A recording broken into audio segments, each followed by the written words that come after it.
Thank you very much, Tim. So it's a pleasure to be here to have an opportunity to talk to you about psychotherapy for FND, which I think is a very important issue. And I'm going to focus particularly on evidence and experience, by which I mean the predominantly quantitative evidence that exists for psychotherapy for FND, as well as the experience of participants of psychotherapy for FND, moving into the more mixed methods and qualitative methods that I have also been involved with collecting myself, and also bring together evidence from broader, from other sources. As Tim said, I'm a psychiatrist, though I don't think I can yet call myself distinguished. I'm a psychotherapist, a training group analyst, and a PhD candidate, and the majority of what I'll be talking about today will be around the PhD that I've done over the last 5.5 years. And so I'll also throw in a little bit of a reflection on my experience of that part-time PhD over the last 5 years as well at the end. Functional neurological disorder has a very interesting history. We've heard this a million times, but the Eber Papyrus 1600, dated to 1600 BC, described what seems to be a functional neurological disorder, or would have been called hysteria. When it was described, it was predominantly in women, it was predominantly paroxysmal symptoms, and the treatments at the time in ancient Greece recommended poultices of attractive and repellent smells to try to move the uterus, which was incorrectly thought to be the cause, back into its correct position. Then for thousands of years, treatments did change. Galen recognized that it also occurred in men, but it continued to have some quite, to us, to modern ears, inexplicable treatments, predominantly around changing the humerus and other now thought to be discredited approaches. Then in 19th century Europe, the person so often referred to as the father of neurology, Jean-Marie Charcot, who was demonstrating his leadership as a clinical neurologist, but also as a neuropathologist, also turned his hand to hypnotism. And after demonstrating that FND was not associated with any macroscopic changes in the pathological brain, in the anatomical pathology of the brain, he went on to demonstrate that hypnotization, that these patients were both typically highly hypnotizable, but also that the symptoms could be induced and cured temporarily using hypnotism. This is famously thought to have inspired Sigmund Freud, who was at the time working with Breuer to develop the talking cure, which involved free association. And in the process of free association, a lot of examples of traumatized and conflicted experiences, and particularly sexual and traumatic experiences were found. And so it was thought to be associated with conflicted emotions emerging into what was described as conversion, and became known as conversion disorder.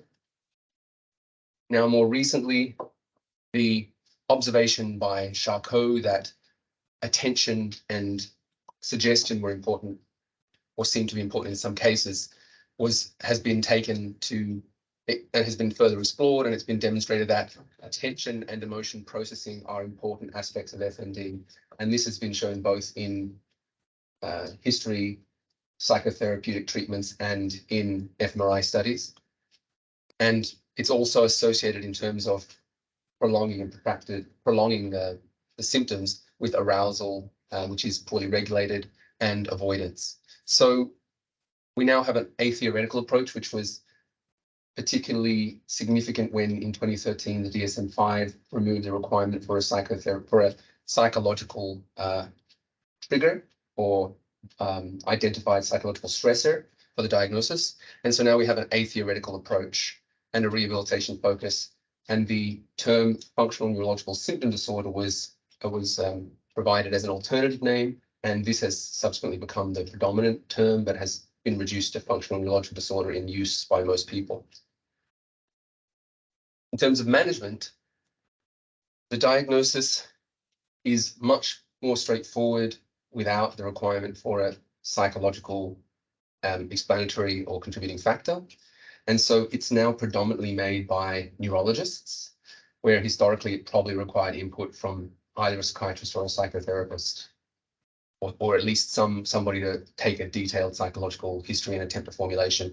Now that is no longer a mandatory part of the diagnosis. This obviously is a really positive thing in terms of the potential for more people to be given a diagnosis. It makes research much more straightforward and overall opens up the possibility for a theoretical and rehabilitation focused treatment.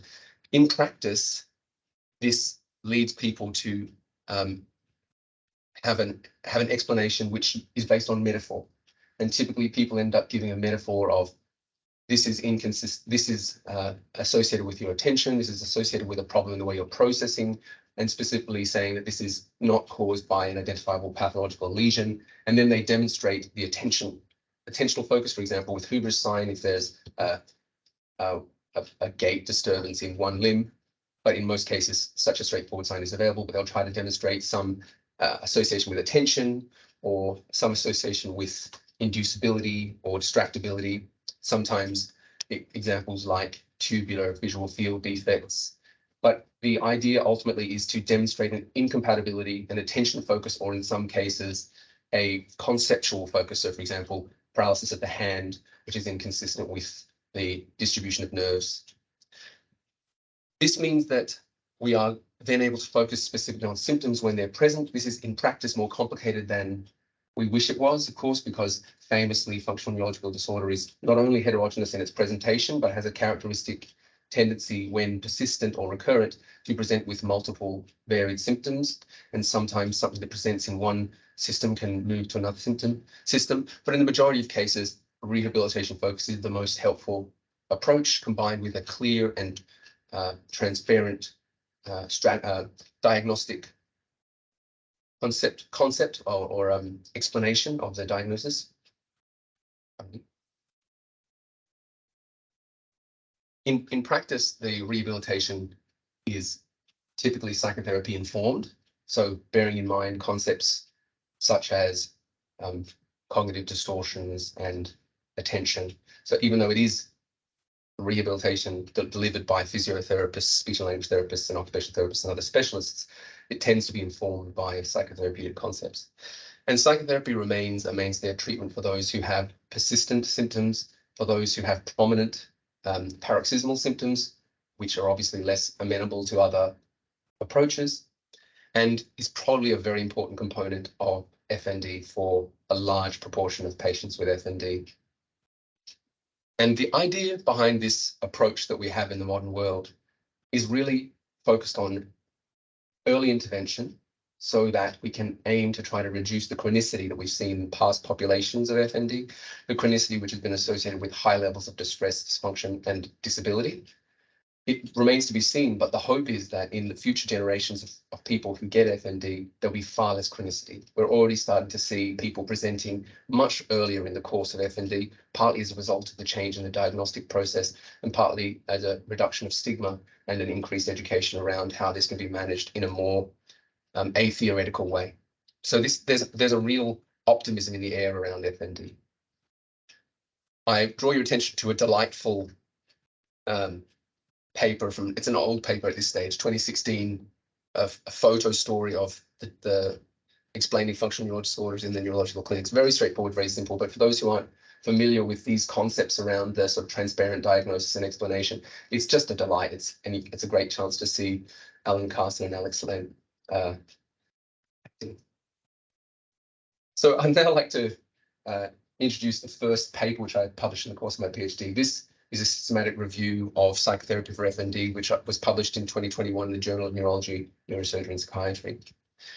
This paper obviously had a systematic search strategy, and inclusion criteria were for a talking therapy-based psychotherapy so it didn't necessarily exclude behavioral interventions, but they had to have a talking therapy component.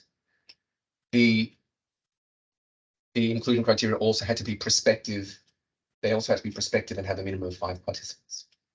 So you can see on the left column that the majority of studies included, and I should say the search was updated in mid-2020. The search review, and what we found was that the majority of the papers that met inclusion criteria were from the UK or America, that the majority 12 of the 19 investigated a population of psychogenic non-epileptic seizures, and the majority, again 12, had sample sizes of less than 30. And again, the majority, which was 12 again, were uncontrolled before and after or open label trials. And again, the majority, which was 12, had CBT as the intervention of various kinds of CBT. One of the interventions, the CBT intervention, was a third wave CBT, mindfulness-based therapy, but the remainder were second wave. And the psychodynamic therapy, of which there were 7, was predominantly short-term psychotherapies. One of them was psychoanalysis, which was a significant outlier in terms of duration. It was more than a year of duration. We can also see that the majority, in this case 10, so the magic number 12 doesn't continue across, but 10 of these had no follow-up after end of treatment, so they stopped collecting data at end of treatment. That's 10 out of 19. And there's a fairly even split between those that were judged poor quality, fair quality, and good quality. Now, I want to, before I explore any of these graphs, I just want to be very clear. Now we're getting into territory of illustration. These are not graphs that I would want anybody to base treatment on. These are simply illustrative. These are graphs where I've pooled effect sizes across data that really shouldn't be pooled in this way. So this is really just for your visualization of something that really shouldn't be seen as definitive data here. So because one of the main reasons is this is not an attempt at a meta-analysis.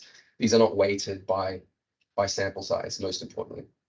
So please be careful in interpreting this. The reason I've shown these pooled effect sizes is just because, with the exception of one very serious outlier, as you can see in grey, where the well-being outcome is significantly negative in terms of, I should clarify before we start that I've here converted all the different, in the paper as well, I've converted all of the outcome measures into effect sizes.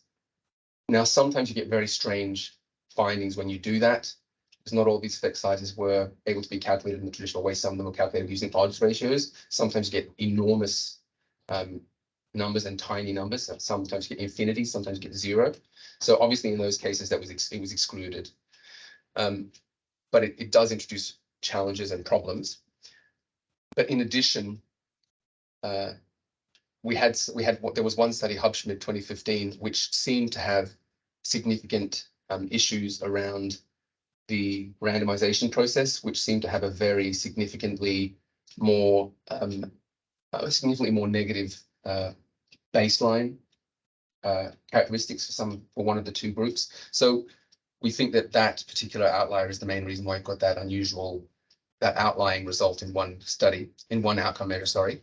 But other than that, the reason I think this is interesting is because we find that when we look at the psychodynamic therapy on the left and the CBT on the right, both in controlled and uncontrolled studies, what we see is that they seem to end up around the 0.5 effect size mark. You know, there's a huge range, but they're sort of clustering around the 0.5 effect size mark. That's really all I would want to extract from that, apart from the fact that, with the exception of well-being, the majority of measures seem to cluster around the same area roughly.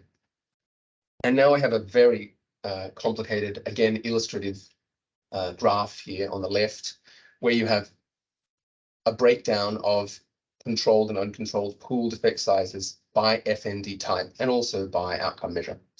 Again, the reason I'm showing you this is illustrative, but in order to visualize the idea that across a range of FND types, so you may recall that 12 out of 19 studies focused on a population of psychogenic non-epileptic seizures. So that means only 7 included motor and all FND types. But I'm interested in all FND types. I really wanted to extrapolate from the start, because personally, I'm what they, some people talk about lumping and splitting. I'm a lumper when it comes to FND. I think that I think it's a valuable thing to look at it as a unitary disorder, not still highly heterogeneous, and each individual is highly heterogeneous, but to think of it as being a disorder which isn't best divided by FND symptom type. I suppose I'm not really a lumper in the sense of thinking that they have common causes, but I do think that the FND type is not the best way to split this disorder. And so in this paper and on this graph, I'm trying to illustrate the fact that You can see the gray lines and the peach colored lines are similar in their distribution to the purple line. And the purple line is psychogenic non-epileptic seizures, and the other two lines represent motor in gray, and peach color is all FND types. So what I'm trying to do here is make an argument that there is a significant overlap. They're similar, they seem to be in a similar effect size range. So I'm trying to argue that we can extrapolate to some degree, albeit with care, from the larger and better quality studies that have been carried out in greater numbers on psychogenic non-epileptic seizures. On the right, again, highly illustrative. In this case, we've removed the outlying Hubschmid effect sizes. And we see that with that removed, pooled effect sizes sit very neatly around the 0.5 effect size, which is a moderate, one might say moderate to large effect size, suggesting that we've got here a treatment which in these before and after and controlled studies clusters around the kind of effect size that we often see in widely used treatments, which are often an effect size of 0.4 is considered reasonable. And yeah, and so the argument I'm ultimately making it in that systematic review is that there is reason to believe that in all, psychotherapy has a value in FND, but it's not a done deal yet. We still have more research to do. Shared individual formulation therapy is a pilot study, which I carried out, which was carried out by me and my supervisors in between 2017 and 2019. This study was carried out in Australia in at Royal North Shore Hospital, which is in a quite affluent area of North Sydney. A paper was published based on this in the Journal of Neurology in 2021. The referral criteria were of persistent neurological symptoms after at least one follow-up with a neurologist. The diagnosis had to be made by a neurologist. The person had to be over 18 years old at the time they were referred, and they had to speak reasonable English. There was quite a large range of competency in English. We were referred around 40, and of those, 31 were eligible. 29 of those enrolled, which is a very high rate of enrollment from referrals, which I think says something about probably the selection bias we received. There was probably some process whereby people had suggested would people be interested in an intervention which involves psychotherapy, and so people had self-selected to quite a large extent. We'll see as we go through the demographics of those recruited also that there's probably other selection biases at play. I'll talk about those in a moment, but we had 29 enrolled and 24 completed all 4 sessions. We had follow-up for more than that, and we did an intention to treat analysis. There were 4 sessions, 90 minutes each. This involved the first session being focused on an extended life cycle history with plenty of time to explore the FND symptoms, but also time to explore previous and other experiences of health, both for the individual and for those that they had had relationships with right back to their childhood, and also a developmental history and social history, as well as a general psychiatric history, but with the focus really being on the experience of health and the experience of relationships across the life cycle. Then in the second and third session, we introduced concepts that were seen to be, that were characterized as risk factors, and we'll talk about that a little bit more in the next page, sorry, which was an attempt to introduce ideas that could then be elaborated in a kind of initial formulation. So these risk factors were used to structure an initial formulation in a very simplistic way, whereby a kind of psychoeducation, but targeted to the patient's experiences, history, was integrated in a kind of initial formulation, quite simplistic initial formulation, in which psychoeducation was also introduced to broaden, in a sense, and enrich the illness models that a person might have had around their physical symptoms. This was then further elaborated in the third session, with a particular focus in the third session on how this might have connected relationship experiences and internal experiences, and also coping strategies which might have developed early in life or at some stage in life in response to some identified stressors which they had brought up, and how those coping strategies might have contributed to their vulnerability to functional neurological disorder. In the demographic information, and finally in the fourth session, we constructed a shared formulation letter, which was when a formulation was generated by the therapist based on their discussions over the previous 3 sessions. It was presented to the patient, and they spent an entire session, up to 90 minutes, going through it with a red pen and rewriting it so that a final document could be produced and given to the patient for their exclusive use, so that they could choose to share that with other therapists, choose to share it with their family members, choose to read over it again themselves as a kind of concretization of the work. In the demographics, we see that we have a female preponderance. We have a predominantly white population, largely due to the area in which this recruitment was done. We have a reasonably well-educated population. We have actually a probably quite well-educated population if we look at the rates of tertiary education. A population that's about 50% unemployed, a little under 50% unemployed, and that is predominantly in long-term relationships. Looking at the baseline diagnostic categories and symptom presentations, we have an unexpectedly large number of motor FND presentations. Now, this is, I mentioned earlier, there was something which I think was to do with a recruitment bias. Now, Royal North Shore Hospital, where this recruitment was done, has a large stroke service, which recruits from a larger area. So I think we've ended up taking a disproportionate number of people who's presented with various kinds of stroke mimics. And the other characteristic feature is, if you look further down into the neuropsychiatric comorbidities, we have a relatively small number of neurological comorbidities for this population and a relatively large number of psychiatric comorbidities. In fact, we even have a large number of history of mental health admissions, excluding FND, 31%. And we have probably a fairly representative, if not high, history of early trauma. So I want to talk about formulation because it's so central both to this paper, but also to what I think is really important when we talk about transitioning from an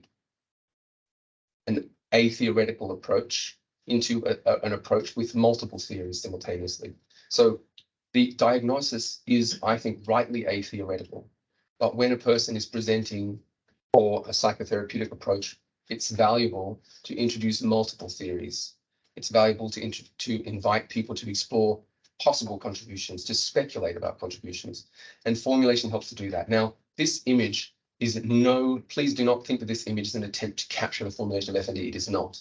This is simply a couple of examples of spectrums that can be thought about. There are an infinite number of spectra that can be overlaid upon this one. And what's also important when formulating is that no one approach can be captured. It really is no one process is captured in formulation. Rather, it's a series of processes interacting with one another.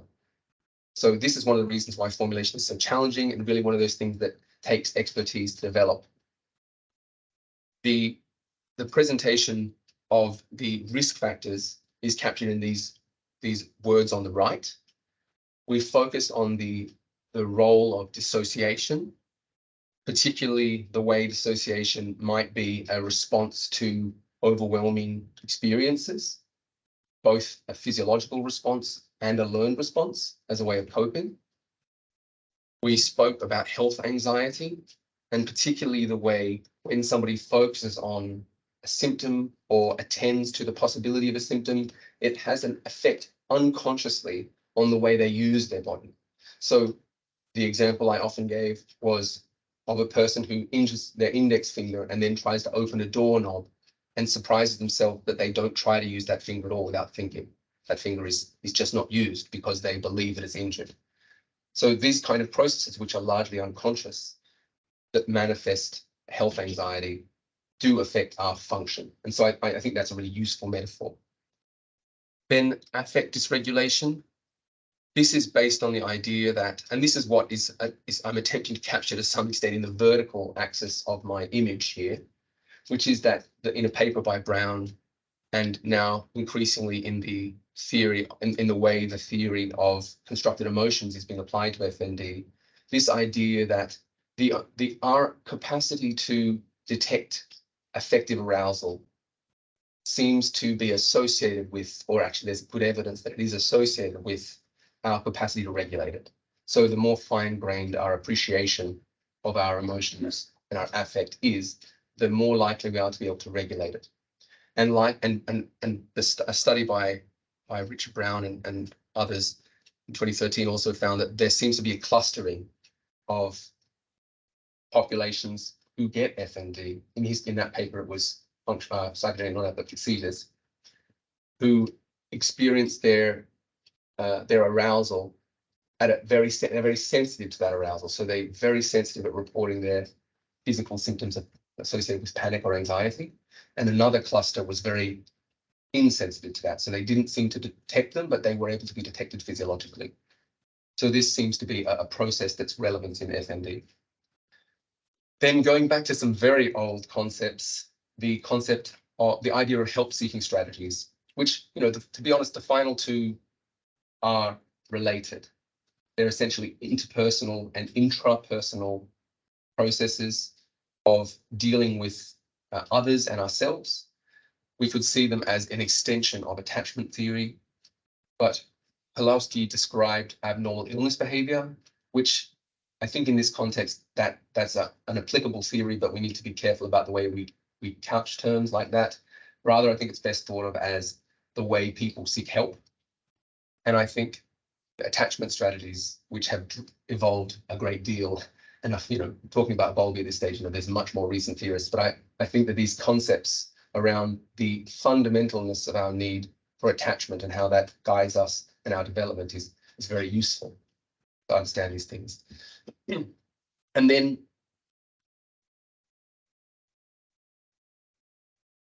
talking about coping strategies more broadly. So again, these to some extent derive from attachment theories, but I've really enjoyed the writings of Kasia Kozlowska, who's also an Australian, so I'm always interested to read another Australian's writing, but who is so influential in Australia and beyond in FND in children, has written a lot about the idea of she's done a lot of work interpreting interpersonal strategies using the work of Patricia Crittenden as various strategies in response to various perceptions of relationships, of central and important relationships. And I think this has a lot of explanatory power. And also a paper, I'm only giving an example of the paper, but there's an association between FND and quite high levels of early adversity and subsequent adversity. So these are likely, this kind of adversity is likely to lead to an increased development of coping strategies that are at risk of being maladaptive at some stage. So strategies in response to an extreme environment are more likely to become maladaptive. And there's other, of course, strategies that can be developed which can become in various ways less adaptive, not necessarily maladaptive, not necessarily the point of a personality disorder diagnosis, but with personality characteristics that have an impact on FND presentation. Coming back to I think essentially focusing on those four sort of says enough about the image that I've put on the left. It's essentially that some people seem to be highly sensitive to their physiological arousal and physiological responses in general. For example, some people will present with IBS in response to psychological stress, even if they're not particularly sensitive to the stressor itself. That is, they might not be very aware of the stressor, and others may be not very sensitive, either physiologically or psychologically. And in terms of our response to others, some people might have quite a dismissive attachment. They might develop quite obsessional coping strategies. They might cut off or avoid. And other people will be very attuned and externalizing, tending to hope that others will help because they feel a diminished sense of agency themselves for one reason or another. This is obviously a very broad strokes idea, and it's very important to bear in mind the biological predispositions and characters, as well as the broader contextual issues. But this is just a very simplistic overview of a couple of particular approaches. Just to give an example, because I think formulation is such a rich part of the SIFT paper and is such an important part of, in my opinion, the psychotherapeutic approach to FND. So still in the SIFT paper now, after that quite long digression, the primary outcome measure was the SF12, the short form health survey with 12 items. This is a measure which produces a raw score that can be broken down into two subscores, a mental health subscore and a physical health subscore. We used the raw score, and the raw score was statistically significant at all 3 time points. That was end of treatment, 6 months, and sorry, end of treatment, 3-month follow-up, which is actually 6 months post, and 12 months follow-up, which is actually 13 months post. Sorry, 14 months post. Oh, sorry, not, gosh, my maths, 15 months post. So because it was a 3-month intervention. So the primary outcome measure was statistically significant. Interestingly, amongst the subscores, which were not the primary outcome measures, we saw statistical significance only at end of treatment and only in the mental health subscore. The shutdown dissociation scale, which was abbreviated as the SHUT-D, which is a measure of dissociation symptoms suggestive of physiological and physical functional deficits, which is delivered. It's a patient-reported, clinician-administered interview that was collected at 3-month follow-up and 12-month follow-up, and was statistically significant at both time points. It can't be interpreted at treatment end because it's a 6-month measure. It's measured over the past 6 months, so it's irrelevant at 3 months post, at end of treatment, because it was 3 months. It was only 3 months. The HONOS, which is a UK score, the Health of the Nation Outcome score, which is a clinician rating, so highly subjective. This was not a blinded study, so it improves statistically significantly, but how much we can really interpret that is limited. I think that was also statistically significant, but I think obviously these were secondary measures and are less important than the SF-12. The experience was interrogated using an outcome measure, a rating scale from 1 to 4, a Likert scale of 4, for their overall experience of the intervention, their assessment of its impact on their physical well-being, their assessment of its impact on their emotional well-being, and their overall rating of the experience were all rated as bad, fair, good, or excellent. And then their rating of its impact on their understanding of FND and their capacity to make links was also rated as, the language was slightly different, but I've simplified it on the graph, something like it did help. It didn't help at all, helped a little. No, pardon me. It definitely didn't help. It probably didn't help. It probably helped. It definitely helped. That's the way it was broken down. And that was so that was then also applied for whether they would recommend. They were also asked whether they would recommend the treatment to other adults with FND, and they were asked whether they definitely wouldn't, probably wouldn't, probably would, or definitely would. Nobody said they definitely wouldn't. 5 people said they probably wouldn't, and the rest said they either probably would or definitely would, with the majority saying they definitely would. So that paper, the SIFT pilot, is very much a pilot. There's all sorts of issues with its interpretation. It shows statistically significant improvement, but it's an open label trial. There were problems with recruitment, so there's problems with generalizability. When I say problems with recruitment, I mean there was evidence of bias in recruitment. And so there are all sorts of challenges, but what it does is that it does make a strong case for the potential value of these kind of interventions. And this intervention used a broad range. This is what would be called a complex intervention. It was really a hybrid therapy. It included cognitive behavioral and psychodynamic strategies. It included formulation and collaborative writing. It really had a large range of components. But what we see in the quantitative outcomes and in the feedback is that it seems to be highly acceptable, and it seems to have merit, at least for further investigation. So what we did was after the 1-year follow-up, we invited all participants, including those who hadn't completed the intervention, to participate in an exit interview. And we have this paper as a result, which has been submitted and is currently under review for publication, Making Meaning, the experience of shared individual formulation therapy in adults with functional neurological disorder. So this is a qualitative, technically it's mixed methods because we use triangulation with quantitative outcome measures, but the focus on the experience. So here we're talking about, we went into this initially with a focus on tolerability, acceptability, but we were open to new concepts predominating in the discourse. We used a non-known interviewer, and we used a very a very strict protocol. So it's technically semi-structured protocol, but which was very careful not to introduce new data. It was a protocol asked a single question. I'd like to hear experience of the pilot study. And then the prompts focused on, I'd like to hear more about that. It sounds like you're saying this. Could you say some more? And then I hear you saying this, but could you say whether that was a good thing or whether it was a bad thing? And if they say, and they're talking about the good, I'd also like to hear the bad. Was there anything bad about that? So there was a real attempt to use a standardized approach. These interviews lasted for somewhere between half an hour and an hour. Most of them lasted for close to half an hour. Then these were interpreted using thematic analysis, reflexive thematic analysis, and the epistemology was critical realist. So reflexive thematic analysis uses usually a single coder. In this case, we had two coders, but we had one primary coder, one secondary coder.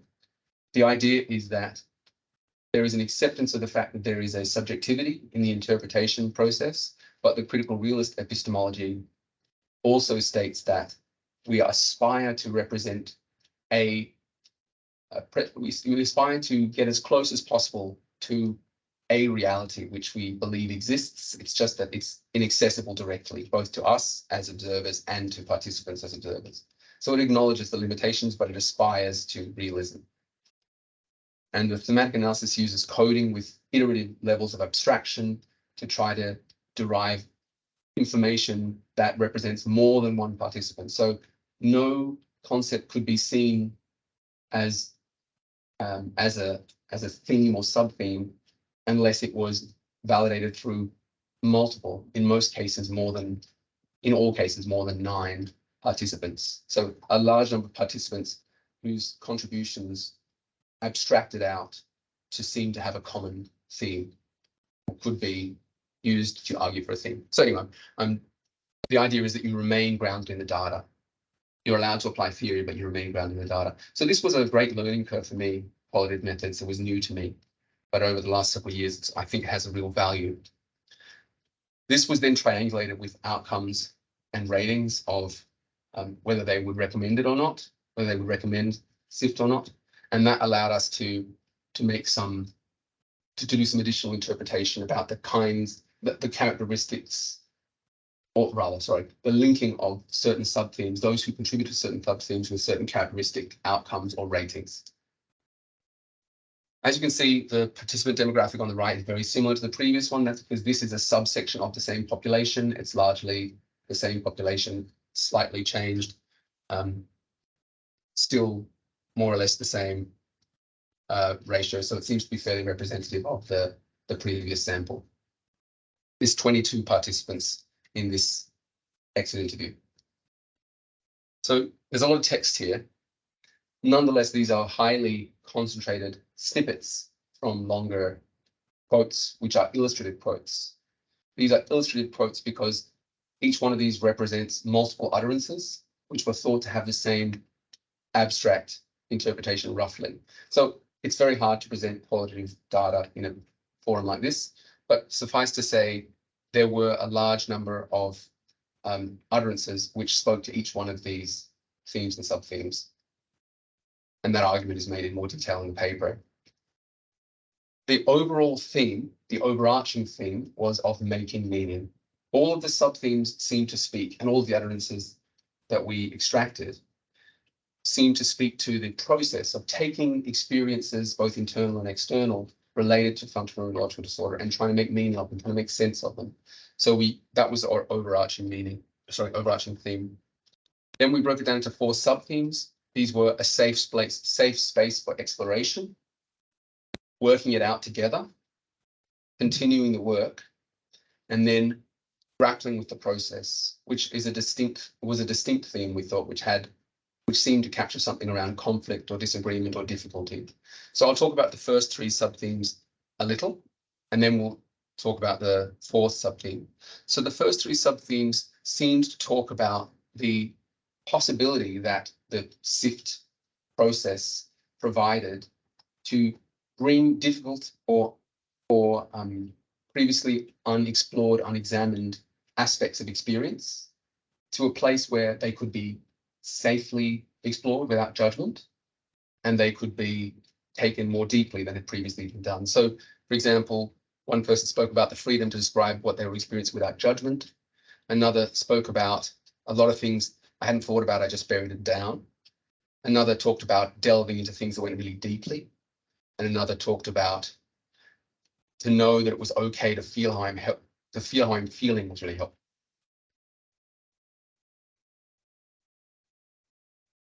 Sub-theme 2, working it out together, seemed to be about the process of tackling the formulation process or the making sense process or making meaning process with others, predominantly with the therapist, but also potentially with the psychotherapists in the future, potentially with family or other treating specialists. So, and this is not surprising in some ways because the formulation was such a big part of the intervention, but this could be seen as talking about formulation.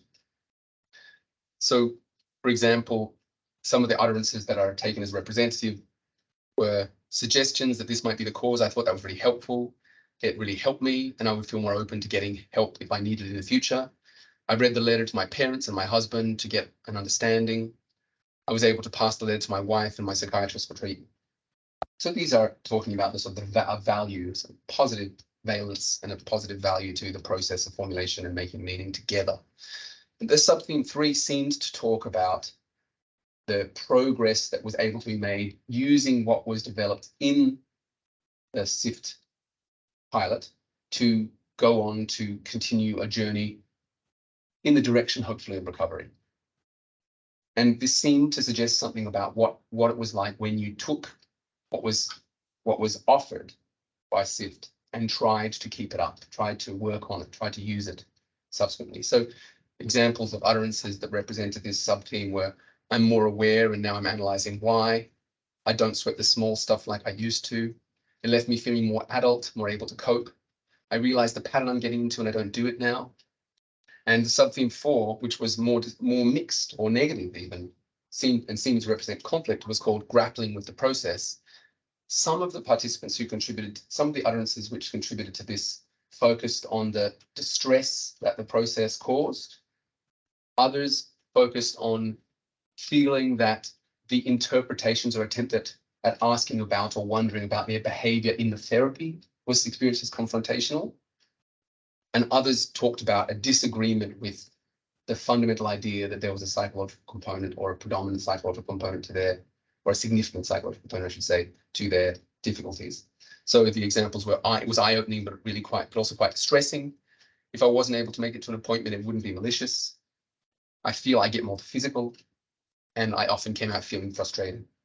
So this is currently under review in Journal of Nervous and Mental Disease, as I said before, but obviously the utterances are far more extensive and there's far more argument in support of these, but you get the idea, I hope, around the way this has been broken down to sub-themes. The triangulation process is represented in the lower left-hand corner. You can see that I have 22 participant numbers at the top, across the top, and 4 sub-theme numbers across the left. The sub-themes are represented by the columns, sorry, the rows going right from the sub-theme numbers. And where a box is empty, that means that that participant did not contribute to that sub-theme. The crosses represent a patient reporting that they did not that means that a patient who reported they would not recommend this intervention contributed to that theme. A tick indicates that a person who did recommend the intervention contributed to that theme. And an upgoing arrow represented that participant who contributed to that theme also had a reliable clinical improvement. And I've included the paper on which that reliable clinical improvement calculation was done, Jacobson and Schroer method for meaningful change. So clinical significance index was calculated. Nobody turned out to have a clinically significant deterioration, but 6 people who participated in the exit interview had a clinically significant improvement at some stage. And so what we see when we look then at that triangulation in terms of the sub-themes, what we see is that the first 3 sub-themes have between 15 and 16 contributors, that they are predominantly those contributors who did recommend the intervention, that less than half of them had a clinically significant improvement, or about a third of them had clinically significant improvement. What we see then in the sub-theme, in the 4th sub-theme, sub-theme 4, grappling with the process, was that only I think 9, I think, people contributed to it, that it was a large proportion of those who didn't recommend the intervention, but that interestingly, compared to all the other sub-themes, a larger proportion of those who contributed to this sub-theme did show clinically significant improvement. So that's an interesting finding. We have to be careful with our interpretation. Indeed, that's one of the things we're grappling with in the peer review process. To how far can we go in interpreting this? We have to be very careful making claims about unconscious processes, because there is no way to know. The subjectivity of the researcher or the therapist is just as unreliable as the subjectivity of the participant, and a participant should have privileged access to their internal world. So when a participant says, I didn't agree, that seems to be a more important statement of truth, should be given more weighting than the therapist or the researcher. So what we can say is that there is an association, it seems, that is manifest in sub-theme 4, that those people who grapple with the process seem to be more likely not to recommend the intervention, but also seem to be more likely, as an overall proportion, to have clinically significantly improved than those who contributed to any other sub-theme. The final process I'd like to talk to you about is the quantitative formulation or systematic formulation process, which we're currently working on. This is an attempt to build on the shared formulation letters, shared individual formulation letters that were produced in the SIFT pilot. So half of this process is undertaken with the participant, and half is undertaken without the participant. The first half is by far the largest, and that is the participants and the therapist spent 3 sessions exploring their history and formulation, and then co-wrote the letter together, so that what we're left with is 24 letters in which the events which the patient and the therapist both thought were relevant are listed. Then, without the participant, we are extracting this and labeling these events so that we can then correlate them with demographics and outcomes as well as ratings, so that we can end up, hopefully, with standardized case formulations in a way that's reproducible. This is based loosely on a paper by Bowman and Markham from the late 90s. Bowman and Markham, sorry, from the late 90s. But it's quite different. That was PNES only. That was psychodynamic therapy, and it was an extended history taken in a single session. This is a direct extraction method from letters which have been checked and approved by participants. So I'm in the process of doing this now. I'm interested to see the outcomes. Finally, as I come to the end of my PhD, expecting to finish it in the next 9 months or so, the final thing that is the elephant in the room is that I've been trying to talk about unconscious processes. Not entirely, but a lot of the processes that I've been talking with patients about, that I've been trying to investigate, are unconscious. And I haven't had any objective measures to do so. There's a degree of subjectivity in all the measures I've used. So I'm excited by the idea of affect being thought of as a kind of biomarker, particularly affect which does not correlate with subjective report. So looking back on it, I kind of wish that I had found some measure of affect or arousal to correlate. Then I would have been able to make some speculation about unconscious processes, because the way I've done this investigation up to this point relies entirely on convincing to some extent the patient that there are unconscious processes happening. And I think that's very limited in terms of research, even though I think it has therapeutic value. Thank you for your attention, and I'd be delighted to hear your thoughts and any questions either now or by email. Thanks very much, Miles. Was it Right, let's see if I can bring this screen up. Does anyone have any questions for Miles? We've only got about 5 minutes. I can see people hovering around the door as well here. See if I can find the chat or any hands up. We do have one. We've got one from the room. You'll have to speak up. Thanks, that was super interesting. Lots of questions, but I thought I'd just ask one of my questions, which was there any way of determining response to the intervention based on demographics or even a kind of interaction? I suppose when you get to the point yet of like understanding the original formulation, how that would have affected the outcome. Was there any way of predicting? Well, that's one of the things that I think there's potential to explore in the paper that I'm currently working on, the standardized formulation. I had thought about trying to present formulations just from the perspective of the therapist, but I think that's quite a weak argument. But this approach, we can actually correlate. We could actually run a numerical correlation, a statistical correlation. And I think that holds real promise. Once we've quantified and sequenced by relationship with the onset of FND, we could in theory have a completely iterative process that could be even run by a computer. And I think that's really interesting and potentially reproducible. So yes, the hope is that that will be part of the paper that I'm currently working on. I've got a question from Tim, I think. Tim Seagal. Do you want to unmute and turn your camera on?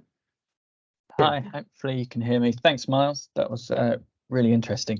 And I guess sort of in the long term, perhaps the hope of this is that we get a sort of standardized process that we can roll out to all.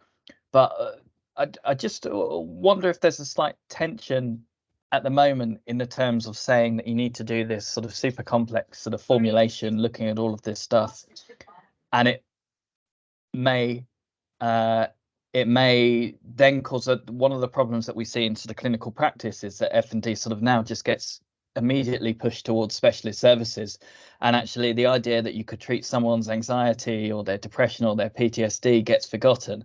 And my worry is that sort of this sort of approach may strengthen that. And how do you manage that sort of tension? Absolutely, I agree with you. I think that there is a tension. I think that there's reasons for those tensions, because I do think that FND is a disorder which has complex, there's aspects about it which are quite complex. We can often get away with focusing on a pure rehab approach, and for many people that will be adequate. And so you'll note that the participants who I saw, they had to have already had follow-up with their neurologist and still had persistent or problematic symptoms. I think the question is going to be when to apply which interventions. But I agree with you, the majority of people are going to have a more widely available and less complex treatment.